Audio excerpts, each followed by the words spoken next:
Yeah, we've had two big home wins in this week. We knew this was an important week for us in the position we find ourselves. And listen, no excuses. We are where we are, and we need to start winning games of football. And a tough game Saturday against Flint.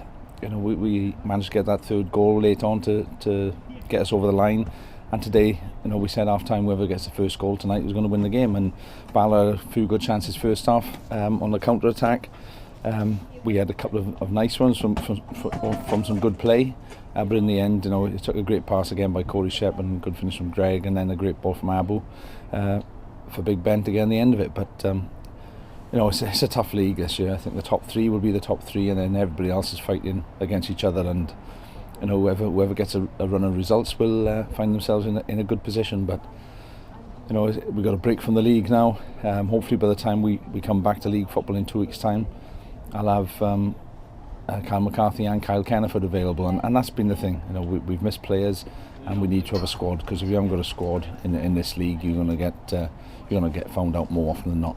I'm sure the main objective was just to get the 3 points and get that win finally. Yeah, exactly. To be honest, this season we've actually been playing good football, but like you say, the results haven't gone our way. But Tony said in there at half time, if we score the first goal, then he thinks that we'll go on to win the game. And we were playing good football out there, and yeah, it's nice to get the win.